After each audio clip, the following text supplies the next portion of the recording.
রাজধানী ঢাকার গরমের তীব্রতা নিয়ে বিস্তারিত জানাতে আবহাওয়া অফিস থেকে সরাসরি যুক্ত হচ্ছেন আমাদের সহকর্মী সাজ্জাদ জাহান। সাজ্জাদ, আবহাওয়ার পূর্বাভাসের নতুন তথ্য কি আছে আপনার কাছে, আর সাধারণ মানুষের জীবনমান কেমন দেখছেন, বিস্তারিত জানাবেন।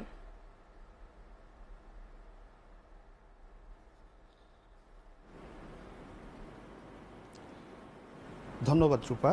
আমরা সকাল থেকে রাজধানীর বিভিন্ন জায়গায় ঘুরে দেখেছি। সারা দেশেই তীব্র তাপদাহে একটি অস্বস্তিকর পরিবেশ বিরাজ করছে। সাধারণ মানুষ এই তীব্র গরমে অস্বস্তির মধ্যে আছে। বৃদ্ধ থেকে শিশুরা সবাই তীব্র গরমে অসুস্থ হয়ে পড়ছেন। এমন পরিস্থিতিতে আবহাওয়া অফিসও কোনো সুখবর দিতে পারছে না। আপনারা জানেন, টানা দুদফা হিট অ্যালার্ট জারি করার পরও আবার তা বর্ধিত করা হয়েছে। এমন পরিস্থিতিতে আমরা আজ এসেছি আগারগাঁও আবহাওয়া অফিসে। আমার সাথে যুক্ত হচ্ছেন আবহাওয়াবিদ শাহিনুল ইসলাম। আপনি একটু বলবেন যে বর্তমান আবহাওয়ার কি অবস্থা, কবে নাগাদ বৃষ্টির সম্ভাবনা রয়েছে?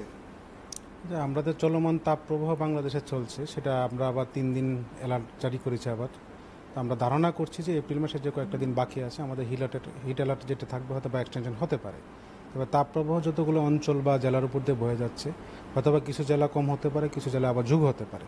তো ওভারঅল বলতে গেলে আমাদের তাপপ্রবাহ সারা দেশে যেরকম চলছে, তাই তাপপ্রবাহে তেমন একটা তারতম্য ঘটবে না। যদি লোকালি সামান্য বৃষ্টি হয়, বিশেষ করে সিলেট কিংবা ময়মনসিংহ ডিভিশন কিংবা চট্টগ্রাম ডিভিশনে, ওই অঞ্চলে সাময়িক একটা প্রভাব পড়তে পারে। তবে ওভারঅল তেমন একটা প্রভাব তেমন সম্ভাবনা নেই। আর বিশেষ করে যদি আমাদের প্রভাব তখনই পড়বে যখন বাংলাদেশের পশ্চিমাংশে যদি প্রচুর পরিমাণে বৃষ্টি হয়, বিশেষ করে ওয়েস্ট বেঙ্গল, উড়িষ্যা কিংবা বিহার, ওইসব রাজ্যে যদি বৃষ্টি হয়ে বাংলাদেশে বৃষ্টি দিয়ে পার হয় কোনো কালবৈশাখী ঝড়গুলো, তখন বাংলাদেশ সহ বাংলাদেশের পশ্চিমাংশে তাপ অনেকটা কমে আসতে পারে। তারপরে যদি বৃষ্টি 1-2 দিন নাও হয়, তাপমাত্রা তেমন একটা বাড়ার সম্ভাবনা কম থাকে তখন। তো ওই রকম সিস্টেম আমরা আমাদের এনডব্লিউপি মডেল বা নিউমারিক্যাল ওয়েদার প্রেডিকশন মডেল অনুসারে দেখতে পাচ্ছি যে বাংলাদেশের পশ্চিমে তেমন একটা সিস্টেমের সম্ভাবনা নেই, কালবৈশাখী ঝড়ের সম্ভাবনা নেই।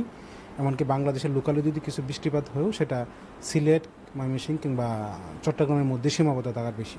তো সুতরাং আমরা দেখতে পাচ্ছি যে এপ্রিল মাসের যে কয়েকটা দিন বাকি আছে, হিট অ্যালার্ট জারি করলেও মোটামুটি টোটালি আমরা বলতে পারি যে এপ্রিল মাসের শেষ কয়েকদিন আমাদের তাপপ্রবাহ থেকে মুক্তির সম্ভাবনা তেমন একটা নেই।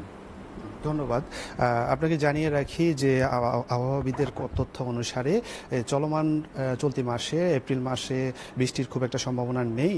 তবে মে মাস নাগাদ হয়তো বৃষ্টি এই চলমান তাপপ্রবাহ থেকে আমাদের মুক্তি দিতে পারে। আমরা এর আগে বিভিন্ন হাসপাতাল ঘুরে দেখেছি, সেখানে আমরা দেখতে পাই অনেকে অসুস্থ হয়ে হাসপাতালে ভর্তি হচ্ছেন। বিশেষজ্ঞরা পরামর্শ দিচ্ছেন এই গরমে প্রয়োজন ছাড়া খুব বেশি বাহিরে না যাওয়ার, এবং কি যথাযথ পরিমাণ তরল এবং পানি জাতীয় খাবার গ্রহণেরও পরামর্শ দিয়েছেন। রূপা, এই ছিল আমার কাছে সর্বশেষ আবহাওয়া পরিস্থিতি।